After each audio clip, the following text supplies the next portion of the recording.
Que tout ce qui respire loue l'Éternel, louez l'Éternel. Que tout ce qui respire loue l'Éternel, louez l'Éternel. Psaume chapitre 150, verset 6. Que tout ce qui tout ce qui respire loue l'Éternel. Louez l'Éternel, bien-aimé, que Dieu vous bénisse. Bonjour, c'est l'heure de la prière et de la repentance. Seigneur, en ce jour nouveau, nous venons te louer et te remettre cette journée avec foi et espérance. Père Céleste, merci pour ce matin et pour le souffle de vie que tu nous donnes. Nous te rendons gloire pour ton amour incommensurable et ta fidélité guide nos pas. Aujourd'hui, éclaire nos pensées, donne-nous la force d'affronter cette journée avec confiance et sérénité. Aide-nous à être une bénédiction pour les autres et à refléter ton amour autour de nous. Comme il est écrit que tout ce qui respire loue l'Éternel, loue l'Éternel. Psaume 150, verset 6. Merci bien-aimé d'être toujours nombreux à revenir dans la bergerie du Seigneur. Que Dieu vous bénisse abondamment.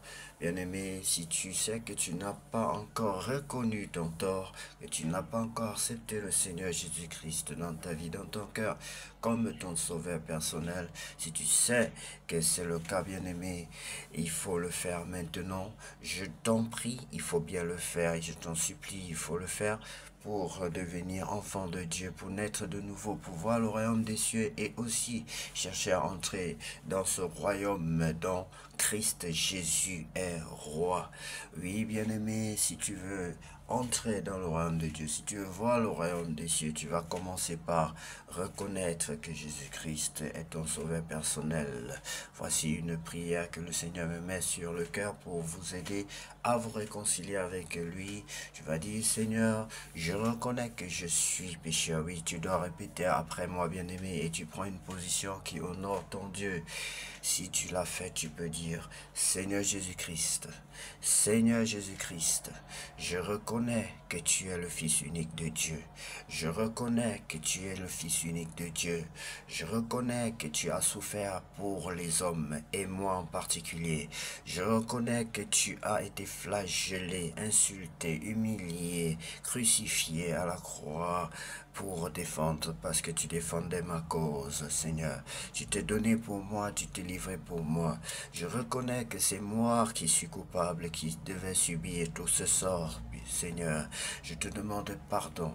Oui, je reconnais que je suis un pécheur et je t'accepte dans ma vie afin de bénéficier de la sainteté que tu m'offres, de bénéficier de la nouvelle vie que tu m'offres. Je t'accepte dans ma vie comme mon sauveur personnel et mon Seigneur. Prends le plein contrôle de ma vie, Seigneur Jésus-Christ, et qu'à toi seul revienne la gloire, la puissance et l'honneur. Seigneur, je te prie aussi afin que tu m'accordes ton Esprit Saint. Baptise-moi de ton Esprit Saint, afin qu'il m'aide à demeurer en toi et à marcher selon ta volonté et non la mienne. Au nom puissant de Jésus-Christ de Nazareth que nous avons ainsi prié. Amen. Bien-aimés, nous allons renforcer ces moments par la lecture de la parole de Dieu. Nous allons chercher à gagner, à bénéficier le maximum d'intérêt dans la présence de Dieu. C'est-à-dire, nous allons chercher à puiser le maximum de connaissances, de paix, de joie, de puissance dans la présence de Dieu, par la prière, par la méditation, par la lecture de la parole de Dieu, car il est écrit que ce livre de la loi ne quitte point tes yeux. Toutes ces choses nous aident à être forts spirituellement, bien-aimés. Que Dieu vous bénisse. Lisons la parole de Dieu dans le livre de Actes, chapitre 24. Tertullus accuse Paul. Oh, 5 jours après, le grand prêtre Ananias arrive à Césarée avec quelques anciens et un avocat appelé Tertullus. Ils viennent porter plainte contre Paul devant le gouverneur Félix. On fait venir Paul. Tertullus se met à l'accuser en disant à Félix, Excellence, nous vivons vraiment dans la paix grâce à toi et au changement que tu as décidé pour pour notre peuple. Nous recevons ces bienfaits toujours et partout en te remerciant très sincèrement. Merci, je ne veux pas te prendre trop de temps. C'est pourquoi je te demande de nous écouter avec bonté pendant quelques instants.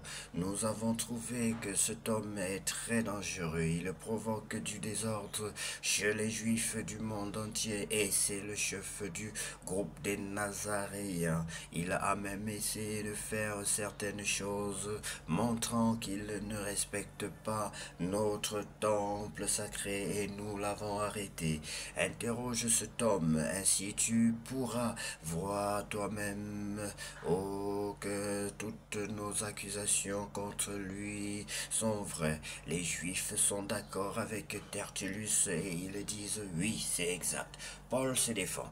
Le gouverneur fait signe à Paul. Bien-aimé, vous voyez que cet avocat est pertinent, n'est-ce pas? Ses propos sont pertinents, mais en une seule seconde, en quelques secondes, vous allez voir, le Saint-Esprit va le descendre. Le gouverneur fait signe à Paul de parler. Amen. Paul prend la parole. Je le sais. Tu es le juge de notre peuple depuis de nombreuses années. Donc, je suis plein de confiance pour me défendre devant toi. Tu peux le vérifier toi-même, il y a tout juste 12 jours, je suis arrivé à Jérusalem pour adorer Dieu. Et nulle part on ne m'a trouvé en train de discuter avec quelqu'un ou d'exciter la foule, ni dans le temple, ni dans les maisons de prière, ni dans la ville. Tout ce que ces gens disent maintenant contre moi, ils ne peuvent pas le prouver. Amen. Mais, oui, bien-aimé, on sait qu'en droit, la preuve est très très importante. Mais je peux affirmer ceci devant toi. Je sers le Dieu de nos ancêtres en suivant le chemin du Seigneur. Pour eux, ce chemin est faux. Mais moi, je crois tout ce qui est écrit dans les livres de la loi et des prophètes. Il y a quelque chose que j'espère et ceux qui m'accusent ont aussi cet espoir, c'est que Dieu relèvera les morts, les mauvais comme les bons. C'est pourquoi j'essaye de me conduire correctement devant Dieu et devant les hommes. Après de nombreuses années, je suis revenu à Jérusalem pour apporter de l'argent à mon peuple et des offrandes à Dieu. J'étais donc dans le temple et c'est là qu'ils m'ont trouvé. Je venais de faire la cérémonie de purification. Il n'y avait pas de foule avec moi, il n'y avait aucun désordre. Mais quelques frères juifs de la province d'Asie étaient là. S'ils ont quelque chose contre moi, ils devraient être là devant toi pour m'accuser. Ou bien, quand on m'a conduit devant leur tribunal, est-ce que les gens d'ici ont découvert que j'étais coupable? Dans ce cas, ils doivent le dire devant les membres du tribunal. J'ai crié, debout, j'ai l'espoir que Dieu relèvera les morts. Est-ce à cause de cette seule phrase qu'on me juge devant vous? Félix est bien renseigné sur le chemin du Seigneur. Il renvoie le jugement à plus tard en disant aux Juifs, je jugerai votre affaire quand le commandant Lysias viendra. Il donne cet ordre à l'officier garde Paul en prison, mais sans l'attacher, n'empêche pas ses amis de lui rendre des services. Paul en prison. Quelques jours plus tard, Félix arrive avec sa femme Drusille qui est juive. Il envoie chercher Paul et il l'écoute parler de la foi en Jésus-Christ. Paul se met à expliquer comment vivre pour plaire à Dieu. Amen. Comment être maître de soi. Il dit aussi que Dieu va juger tout le monde. Alors Félix a peur et dit à Paul, maintenant, assez pour aujourd'hui. Quand j'aurai le temps, je te rappellerai. Le gouverneur Félix espère aussi que Paul va lui donner de l'argent. C'est pourquoi il le fait venir assez souvent pour parler avec lui. Au bout de 2 ans, Félix est remplacé par Porcius Festus. Mais comme il veut faire plaisir aux Juifs, il laisse Paul en prison. Paul a servi Dieu bien-aimé, mais beaucoup plus en prison. Et nous devons savoir que nous sommes dans un combat où il faut affronter l'ennemi, bien-aimé. Les chrétiens d'aujourd'hui veulent plutôt fuir. Et même les cafards, on veut fuir. Tout. On a peur de tout.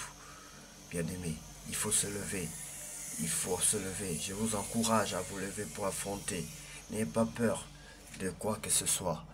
De rien du tout, bien-aimé. Dieu vous a donné le pouvoir sur tout. Et le courage de Paul ici est un véritable exemple pour tous les chrétiens qui veulent aller de l'avant, qui veulent faire pénétrer l'évangile dans tous les milieux. Que Dieu vous bénisse abondamment, bien-aimés, que cette journée soit la plus belle de toutes les journées avec sur cette terre, au nom de Jésus-Christ. Amen.